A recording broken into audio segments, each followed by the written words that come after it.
Creating Empathy Through Literature. I'm your host, Aalia Waqas, and today we will be discussing why empathy is so vital in today's day and age, specifically in the strange and unprecedented circumstances of a global pandemic.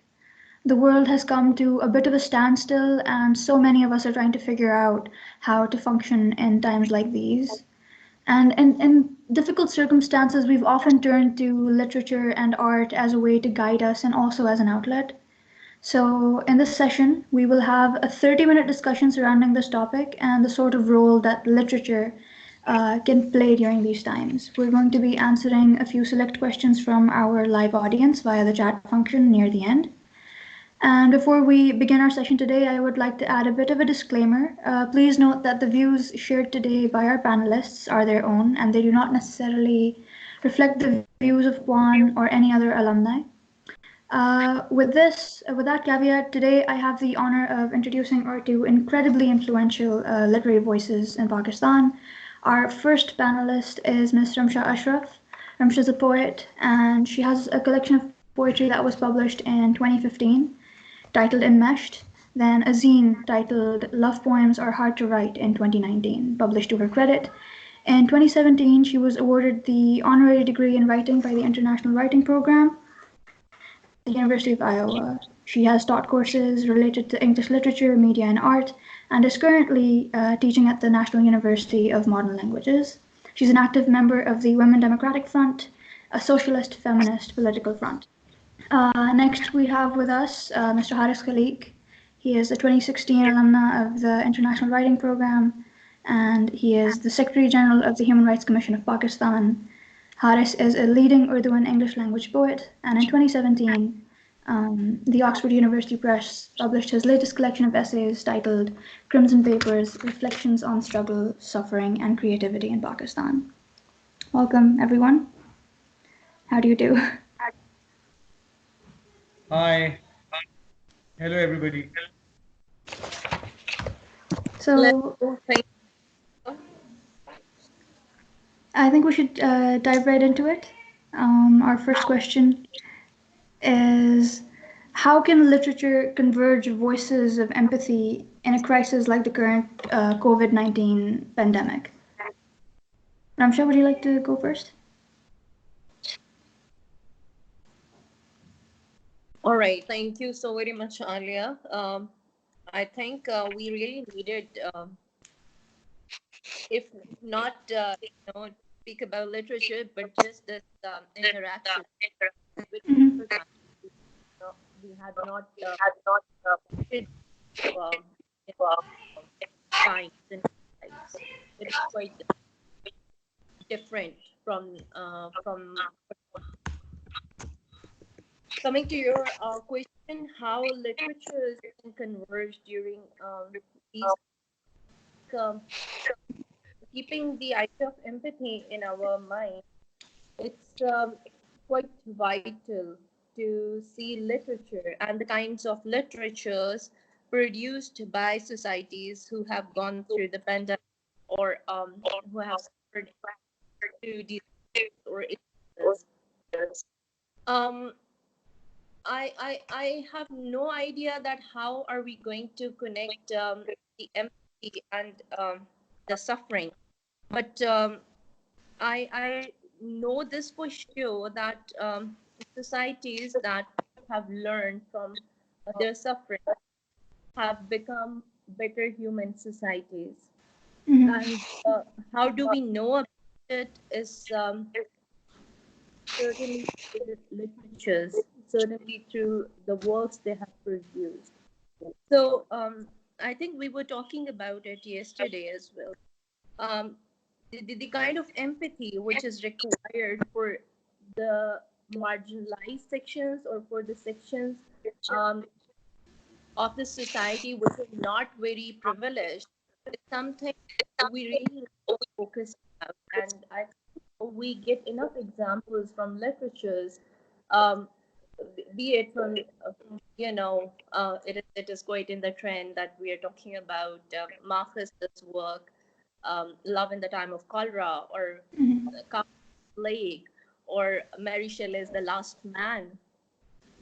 I think we get enough examples that how literatures connect different people. But during these times, I think the important part is that we try to empathize with the sections of the society which have not been given enough attention, enough courage, enough opportunity to be discussed about, be it in literature, be it in our lives, because I think these times have taught us very different experiences. I was just seeing this rewriting of T.S. Eliot's Song of Jewels with Rooftop, and I couldn't connect with the idea that um, we could actually there would be a time that when we would be connecting war and disease in this manner. So Mm-hmm. I think these times will different lessons, and of course empathy and literature will play an important and immensely important part. My voice is Okay, breaking. so it is a little, but I could understand most of what you said. So I wanted to add to that. Do you think, as literary people, we can help bring to the forefront the voices that you think are being misrepresented or not even being represented at all? I think we can definitely do that. I portion in biography that I'm working with the social feminist front. Mm-hmm. The reason being that this was very good for the privileged class in the lockdown. I know the psychological impact or the difference it has created in our life, but you consciously start analyzing your society, you would understand that there are many who cannot afford the internet, who cannot afford the kind of interaction we have started, utilizing just to calm our anxieties and just to make, Mm-hmm. just to give a way to be with human beings. And then internet is the privilege of some, in a privileged sort. There are families and there are people who cannot even afford one time meal. So, and Right. then there are cases related to women's domestic violence, uh, uh, child abuse, because all of them are, forced to be in the Mm-hmm. lockdown and Yeah. with the families to be with their abusers or not. So I was just thinking about the entire scenario which this pandemic has forced us to analyze if we try to analyze it consciously. So I think there are enough stories if we as writers start fulfilling our responsibility. Again, I'm not Mm-hmm.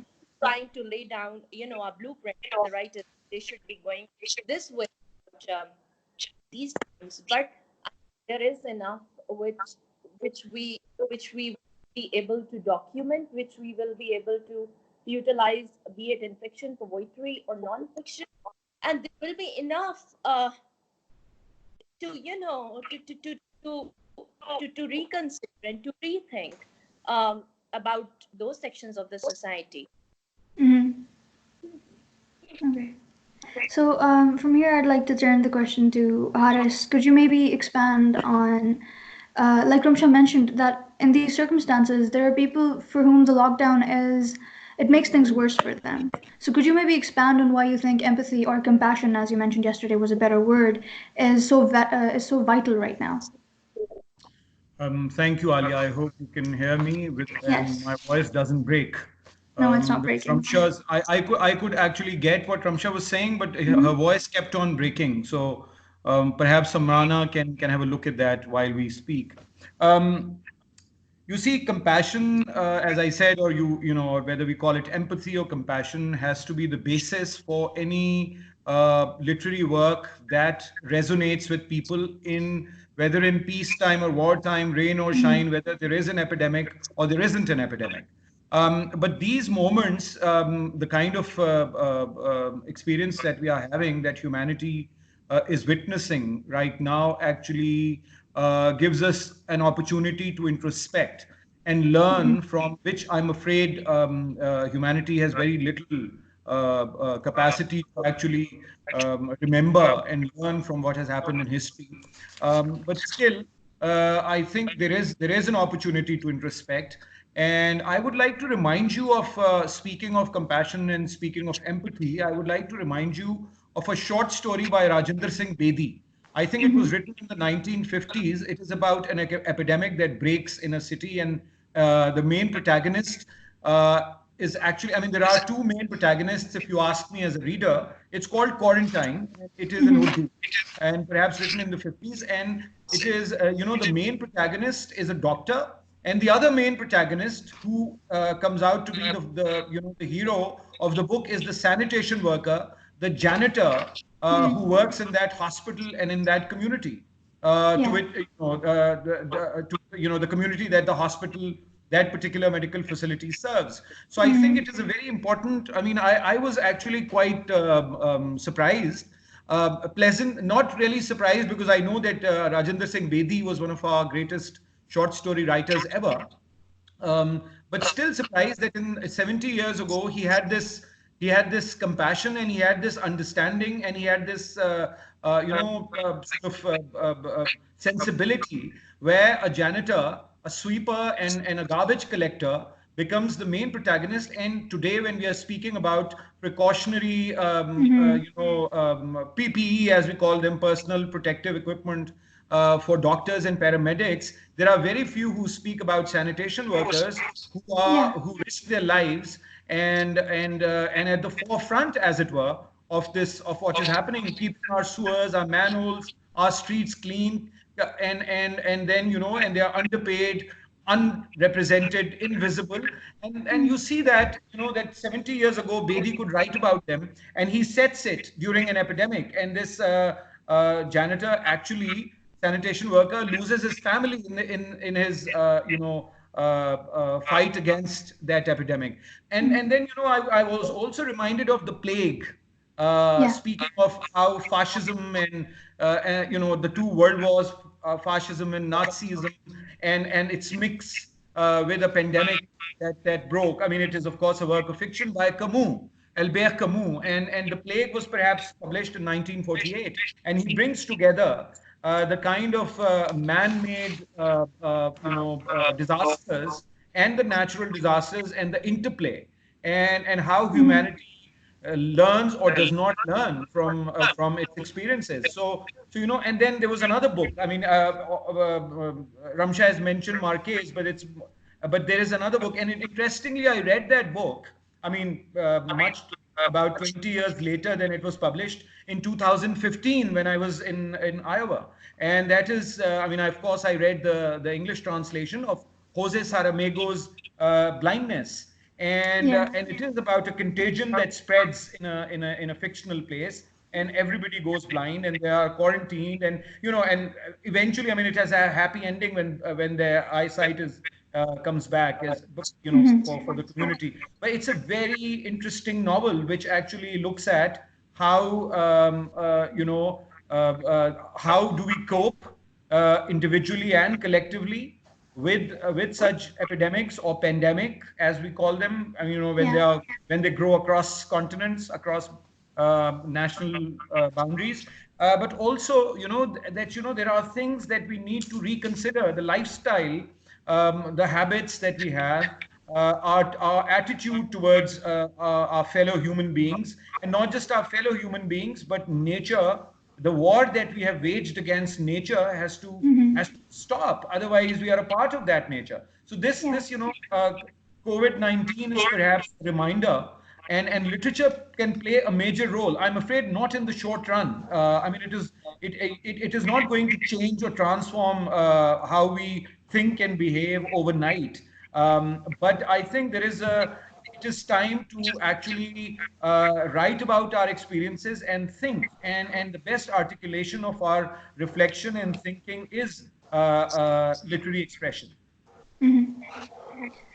But see, when you mentioned all of these short stories or novels that have been written about situations like these, even fictionally speaking, it kind of shows how timeless literature can be. But because they're still relatable now, I guess that ties into the predictability of human behavior. But all of these stories, they pose kind of like the scenario and then the human struggle against it. Why is it that now, in the current situation, a lot of us are struggling to function or find the compassion to be good to one another when we have all of this literature already that already tells us the kind of behavior that we're going to exhibit? No, I think we are very compassionate. I'm not particularly, I would not, I mean, I can, because I'm also a political animal like Ramsha is, so I keep lamenting about Pakistan and the rest of the world all the time. But I think we are showing, I mean, the brighter side of Pakistanis or brighter side of humanity is also showing. So you see the two sort of parallel strands that there are. You see the neoliberal economic order where profits are to be maximized and where people Yes. are rejoicing in in selling products at a higher price Yeah. and making more money. But at the same time, you also see a lot of compassion and charity across societies. And I mean, and so I think both are at play, but there has to be more. It has to be more systematic. I think compassion is not something that can actually be sort of disallowed by the powers that be. So it Mm-hmm. stays there. But in terms Yeah. of that passion being translated into a state policy or international regulations that are pro people, I think that would need political action, and that would need a new kind of conversation Mm-hmm. after this pandemic ends, because that new conversation has to bring into focus those debt-ridden countries and those post-colonial countries which are not given any opportunity to make any decisions that affect our countries, and likewise, in terms of global classes that are defined on the basis of wealth. I think there needs to be a new conversation about that also. If we do not have that conversation, we are going to get hit by another such disaster, and we will not be prepared like we were not prepared this time around. Yes. So, Ramsha, would you like to comment on how the fabric of society as we know it is straining under the pressure of this pandemic?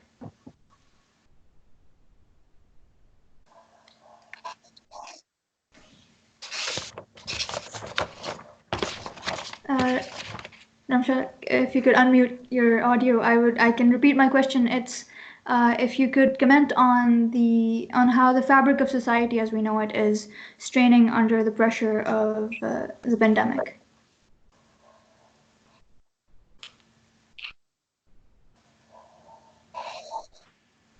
I can't hear you. Your audio is still muted.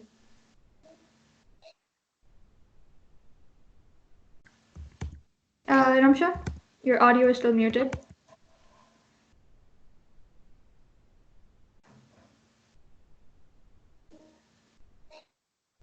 We can't hear you. It says your mic's off.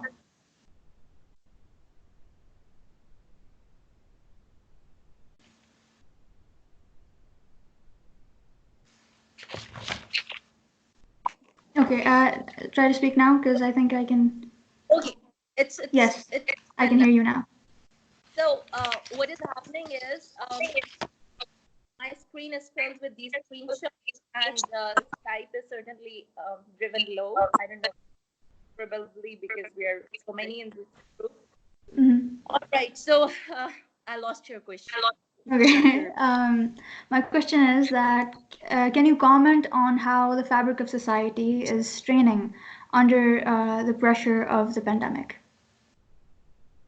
Well, it is obvious. I think um, it has to be this way because this is something very uncertain. I mean, people like to conspire about the situation, and conspiracies, um, help in straining the situation even more. So I think it's very obvious the way we are, we are uh, kind of we are driven towards anxiety by this pandemic.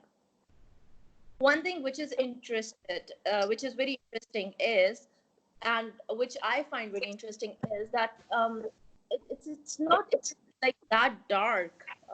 Of course, we are essential that we are political uh, beings, and we like to, think about it in political terms. So we lament about it. But at the same time, I think this is very interesting that I have find so much courage in people and so much positive energy to fight with the situation. It's not that we see everything going down. I think, or probably just my circle um, that I see or experience, that people have come out with quite some logical approaches towards, the system, towards society, towards individuals, towards ecology, towards environment. So I don't know. I mean, it's very interesting that, or perhaps it's just the need of time that I have started looking at things in a very. I see that Mm-hmm. if people would not come out of it, you know, I feel that people will come out of it as very strong, positive, um, humanist oriented individuals. I don't know. Perhaps this is something um, I want to like to think about for the moment. Perhaps it's not like this. So, of course, the issues, the economic issues, the issues related to, related to the state, related to the political affairs, related to um, other affairs, including religion, including gender, class, they will stay there because it's not going to that it's not going to be solved overnight. It will take its time. But I still feel that there is so much human. There is something humanizing our situation. बाद में मेरी call चल रही है ना. And what was that? No, nothing. You can continue. So probably I see that it's something which will unify us. I mean, as, you know, people have been interpreting illnesses as metaphors. So I feel that it will be a unifying metaphor. I don't know. Okay, so I'd like to combine both what you said and what Haris said a while ago. Uh, Things are not going to be the same, and there is going to be there will be new normals that will be established as a result of this, and there has to be a reframing of thought and approaches because things will be so different, and this will have an effect on us that we will have to cope with. How do you think that we as writers can contribute to making sure that the world is a kinder place and that we can cope with the changes that are to follow?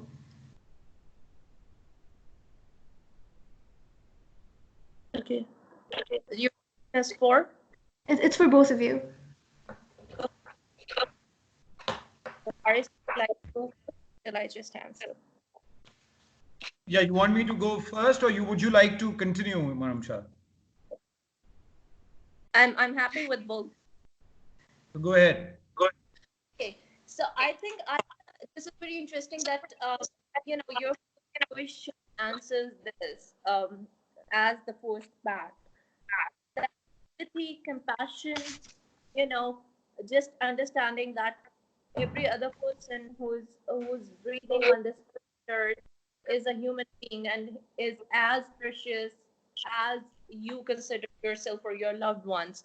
It's the first step, which we as writers need Mhm. to understand, and which we as writers need to make others understand. I mean, if you start thinking others in terms of, other, Yeah. within inverted comma, so I think it will make things difficult for everybody, whosoever is, trying through the situation. And also, I think a little distance and a little isolation, which this time has forced us to experience, it's going to help us a whole lot to reflect about the things which we never considered important. I mean, Hmm. my mother and I keep on debating about these issues. Like I used to say that there is this vital flaw within the system when we do not build our houses, for our work or for the things which we want to do. For instance, a study room, for instance, uh, just a place for reading. Now when this pandemic has come down upon us, we realize that we cannot just communicate through these virtual spaces because Mm-hmm. our houses are not purpose built. This is Yes. just one. Then another debate keeps on coming, keep, keeps on coming us to us keeps on coming to us, that is about women, women in households. And I just joke with my mom that I do not feel any difference about your being at home because this is how you have been trained for Mm. almost years, that you just find it a part of your routine, that you can stay, you can just get up, do your domestic chores, and then go back to sleep. It's Yeah. actually a task for my father, who understands that oh my god, what I'm doing at home all the time. So you see, these things have never been important for us to reflect about in our routines. Mm-hmm. So perhaps as writers or as people with conscious brains, we try to observe these things. And I think if we try to reflect these on if we try to reflect on these through our literature, it's going to at least contribute a little Mm-hmm. about the situations you know uh, which remain on backstage all our lives. I mean, I'm 30 years old. I have never seen my mother an independent decision in her life. Yeah. You see, and now I reflect, oh my God, okay, fine. Now, the situation becomes this independent decision. So you see, a lot of reflection is going on, and then the loneliness and isolation which people feel, that also becomes a very interesting idea while you're experiencing that, the solitary confinement for the political prisoners, a lot more. I mean, it's just, it's a void which is filled with so many things that you just cannot shoo them away the way you do it under under the burden of your routine Mm-hmm. or environment. So I think as writers we can bring a whole lot to our society. I mean, it's just filled with stories, and these stories have started becoming more visible as time become invisible. Nice. Haris, would you like to answer the Well, question as yes, well? Alia, I would like to challenge you a little bit Okay. by saying that this is not given that there's going to be a new normal, because public Okay. memory, as I started off by Mm-hmm. saying, that this is not the first time that the world is hit by an epidemic of this proportion, Mm-hmm. and this is not the last time either. So, what have we learned from the Spanish flu? What have we learned from the two world wars? What have we learned from dropping nuclear weapons on Hiroshima and Nagasaki? What have we learned from apartheid in South Africa? Because there's a pattern. I mean, after being after getting over or battling with this virus, and if we succeed as humanity, which most likely we will, then after a few months, I don't see racism, misogyny, the issues about climate change, religious intolerance ending by any means. Yeah. But this situation creates an opportunity, opens a window for not just for writers, but concerned citizens and social Mm-hmm. activists and who I call compassionate politicians to actually reflect. It is not given that lifestyles will change, because capitalism is not going anywhere. Ramsha will shoot me in the head for that, but to be honest, there is no preparation by any other alternative ideological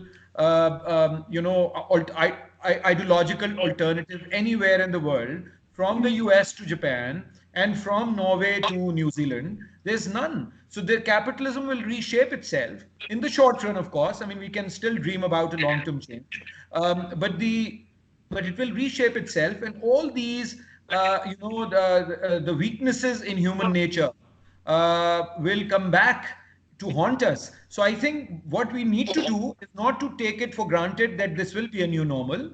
What we need to do is actually to push through that window that is provided to us to actually translate the kind of conversation that we are having into action and push Yes. for that change to come through. And I think for that, journalists, writers, concerned citizens, and everybody who actually wants a different kind of humanity to who want humanity to work differently and be more compassionate can actually push for that. It is not given. The other thing, one small thing that you were saying very quickly about the change in behavior.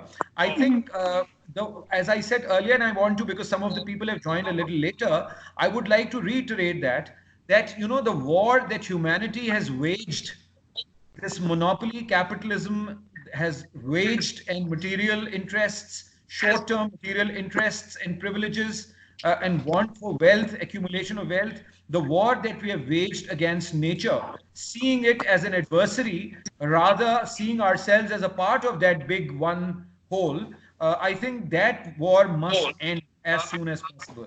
I mean, these genetically modified organization,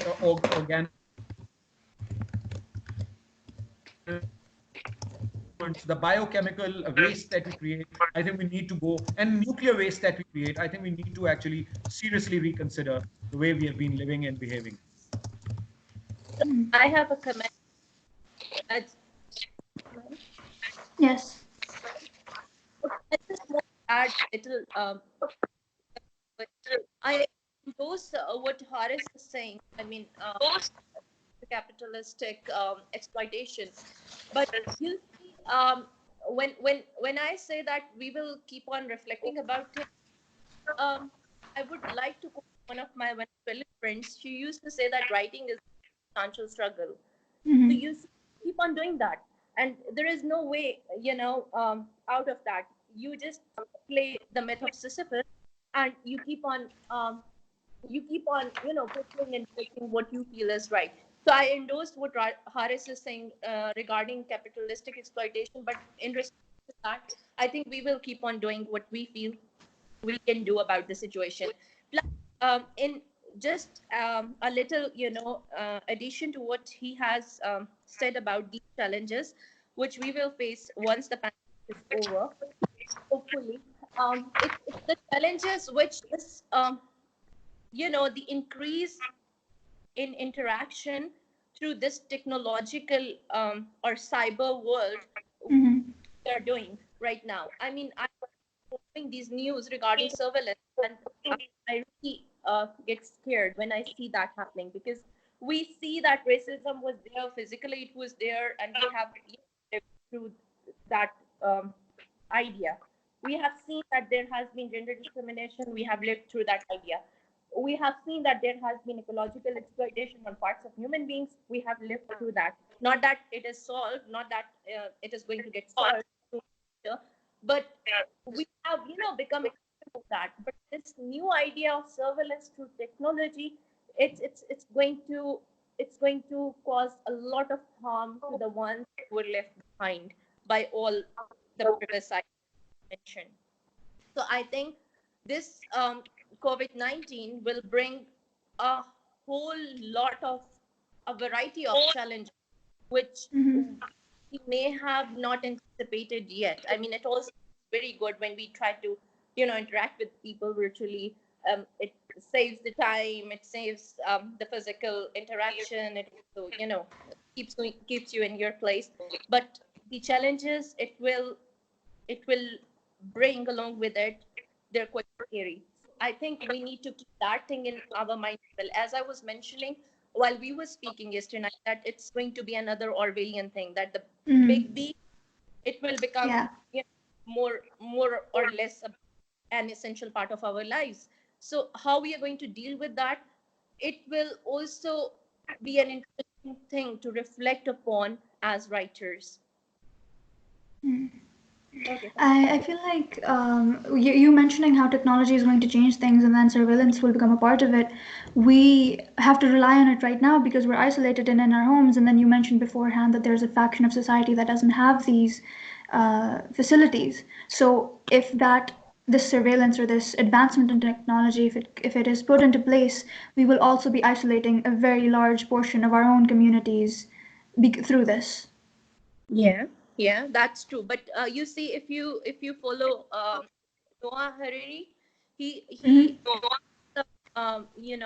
plausible suggestions which we can think about and can think about, because he says that if the state or if the people who are providing these technological facilities to people, if they are people friendly, as if it is the state is for citizens and the state is for citizens. So they're they're just going to keep their role limited. They're just not Mm-hmm. going to use it to exploit their own people. But this is something quite dreamy and quite well, far-fetched to think about for the moment. My next question was about whether either of you have any ideas for PUAN alumni online resources, but I've also opened the floor to questions from our audience. And the first thing that we've gotten is from Aisha Sheikh, and she says that can we as writers start an anthology to converge the voices of empathy and PUAN funds and PUAN funds the publication? So that kind of touches upon you mentioning that yesterday, Ramsha. So if you and Haris could maybe expand on your ideas for utilizing PUAN resources for a similar purpose. Well, I think it can be done online, really. I mean, you don't Mm-hmm. need a lot of resources, and there's no point. I mean, if Aisha means publishing online, then I think that's a good idea. I mean, there can Mm-hmm. be an online publication anyway, because for the next few months, there's not going to be any possibility of going to a hard paper, a kind of a hard book in hand. Mm-hmm. So I would like to mention that it is a wonderful idea, and I did of 20 international writers. I went to on IWP, so I actually compiled work in form of an anthology. So what we can do, we can collaborate with BTL Mm-hmm. alumni, that India Pakistan program, Yes. uh, IWP section, and then IWP alumni. So we can actually collaborate and produce an anthology around a specific theme. There is this friend of mine who's from Palestine. They're doing a small, magazine about peace, solidarity, and poetry. So it Mm-hmm. covers, the issues related to immigrants, issues related to war, and then the issues related to COVID-19. So perhaps we can pick on two or three thematic concerns, and then we can, just give an open call to the writers or poets to write about it, and Mm-hmm. then um, we can just work as uh, editors or a group of people, Mm-hmm. just pick and choose their related themes, and then we can compile an online work. I would like to mention this missing slate and words without borders. Yes. They're wonderful work. So if we need some help in picking, themes, or we need to know that how the world is going about the pandemic and literature, and how they're mixing two, or how they're digging out new things.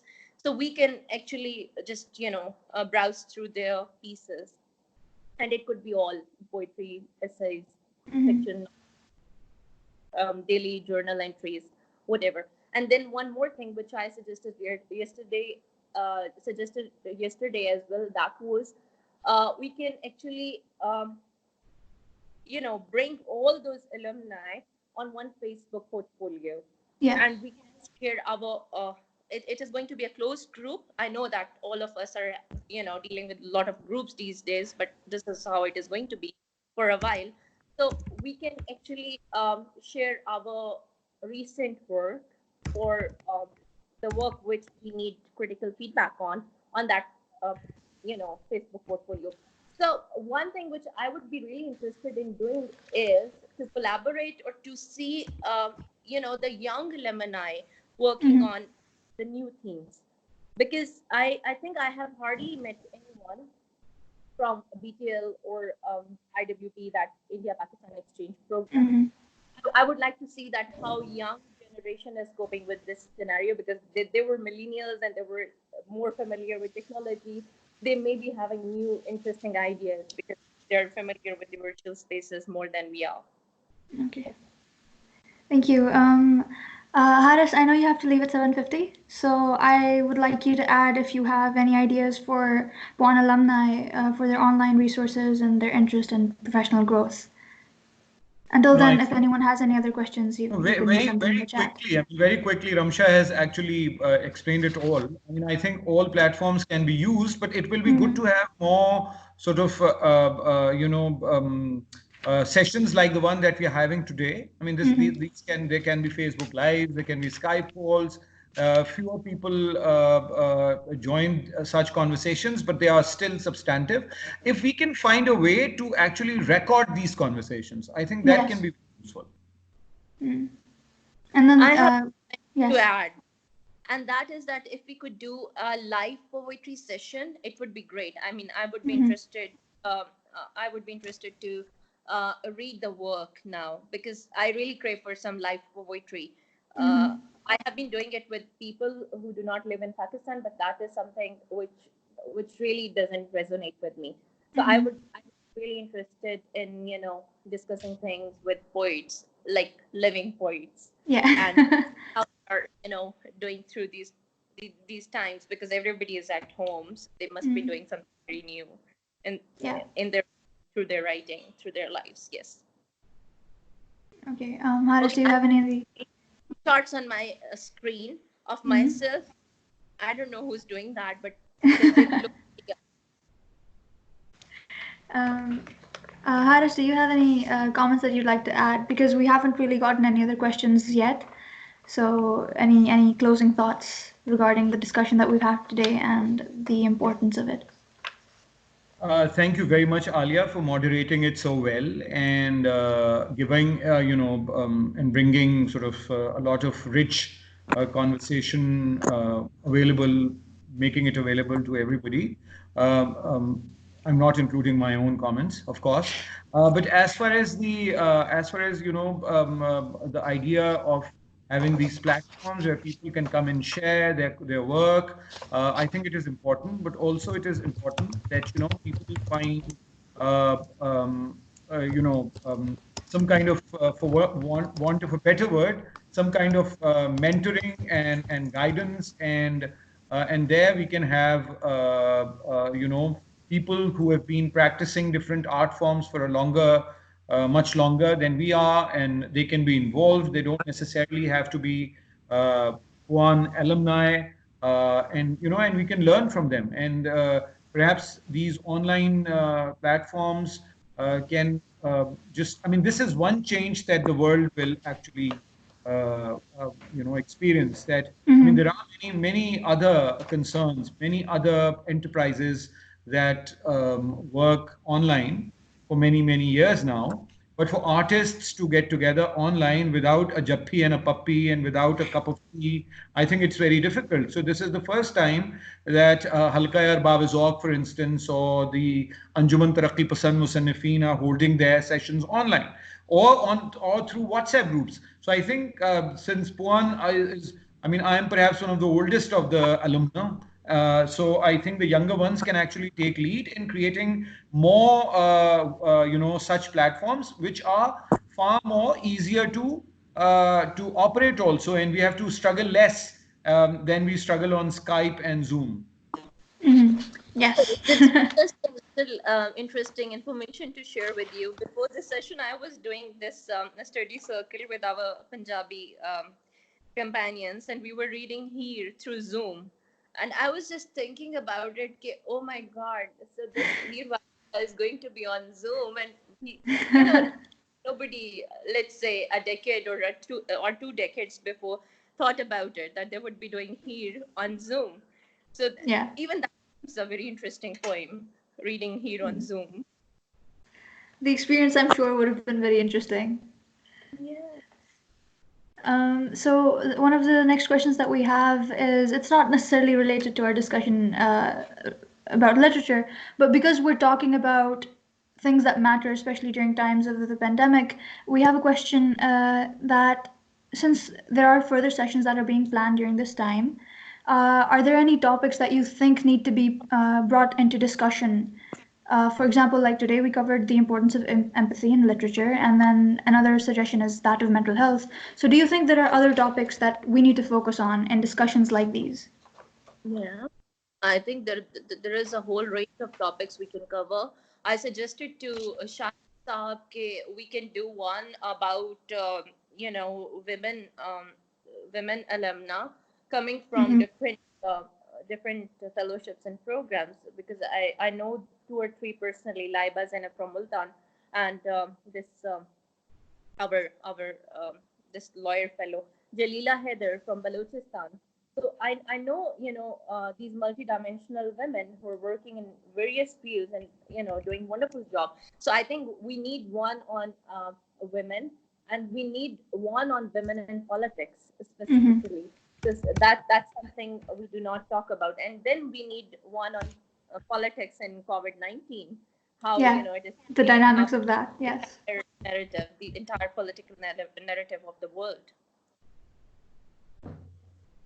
Yeah, I would like to not just this group particularly, but any group Mm-hmm. discussing people and impact of pandemics on people at large, communities at large. I would like to have a conversation or a number of conversations on seeing how states can invest more in public health. I'm not getting Mm-hmm. into the details of the ideological details of what kind of economy we wish to have, but at the end of the day, to give you an example of the UK, Boris Johnson, who has disinvested and is a big champion of disinvesting from the In the National Health NHS. Yeah. Service, is now saluting the doctors and the paramedics of National Health Service in the UK. So Mm-hmm. I think and this platform, because it is run by our friends from the US. I mean, they also understand as citizens that what kind of pressures the US society faces, or a common citizen in the US has when it comes to health facilities. Likewise, in Pakistan, I think we have disinvested quite systematically from public health, and we should bring state back in providing fundamental health care to its citizens. Yes, that's very important, especially because we're seeing the repercussions of not investing enough in our system now in circumstances like these. And that was our last question for today. That's all the time we have.